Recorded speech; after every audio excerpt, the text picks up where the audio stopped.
On a rendez-vous au 18e étage du siège social d'Hydro-Québec pour visiter le mythique parquet de transactions. On me dit que ça ressemble un peu à la bourse, j'ai bien hâte de voir ça. Il y a une seule différence par contre, c'est qu'il n'y a qu'une denrée qui est cotée et c'est sans surprise, l'électricité. On arrive. Salut Simon! Bien, bienvenue Audrey, tu es au parquet de transactions énergétiques d'Hydro-Québec ici. On exporte tous les mégawatts, toute notre énergie qu'on n'a pas besoin au Québec chez les réseaux voisins, principalement les Maritimes, l'Ontario, l'État de New York, les 6 États de la Nouvelle-Angleterre, mais on se rend aussi jusqu'au Texas aussi. Ah oui, OK. On ne se rend pas notre énergie jusque-là, mais on fait des transactions énergétiques dans ces marchés-là aussi. Okay. Concrètement, vous vendez quoi? On vend vraiment de l'électricité qui est produite, qui est comparable à toutes les denrées qu'on connaît. L'or, le blé, le maïs. C'est sûr qu'Hydro-Québec, sa mission première, c'est d'alimenter le Québec, produire l'électricité pour le Québec. Mais toute l'énergie qu'on a en surplus, on va la produire, on va la transiter sur nos lignes haute tension, sur nos interconnexions. Les interconnexions, c'est comme une autoroute qui nous permet d'envoyer notre énergie dans New York, dans Nouvelle-Angleterre, en Ontario, puis c'est ça qu'on vend. Hydro-Québec, vous avez commencé à exporter tout ça dans les années 80, puis depuis 2000, ici, le parquet existe. Oui.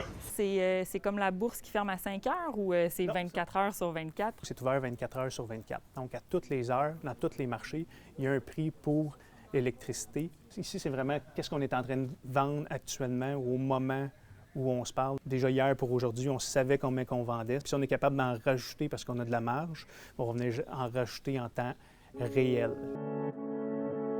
Étonnamment, là, c'est pas juste des colonnes de chiffres sur les écrans. Ici, il y a la carte météo parce que c'est un élément qui est super important pour vous. Dans les marchés, on a des prix horaires. Puis qu'est-ce qui influence les prix? C'est vraiment l'offre et la demande. Donc, d'avoir de la production, comme dans tout, puis la demande aussi. Et la demande, dans le fond, est beaucoup influencée aux États-Unis par la météo. Donc, dans le fond, l'été, il y a beaucoup de climatisation, mais c'est la météo, il y a plus de demande, donc les prix sont plus élevés. Et on vient de connaître un mois d'août dans le nord-est, très, très chaud. Je suis allé jusqu'en 2014, je n'avais pas vu des prix aussi élevés que ça. Il ne faut pas se réjouir des changements climatiques, mais il faut dire que pour vous, ça a un impact direct qui est assez favorable. Oui, il ne faut pas s'en réjouir, mais qu'est-ce qu'on voit beaucoup, c'est beaucoup la variabilité, les extrêmes. Qu'est-ce que ça représente en termes de pourcentage, ce qui est vendu par rapport aux revenus que ça donne?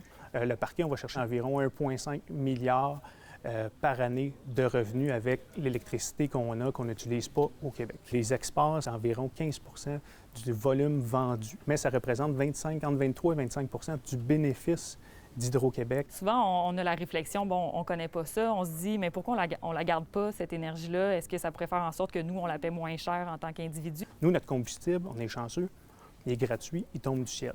C'est sûr qu'on en fait une gestion au quotidien de l'eau dans nos réservoirs, on en fait une gestion aussi annuelle.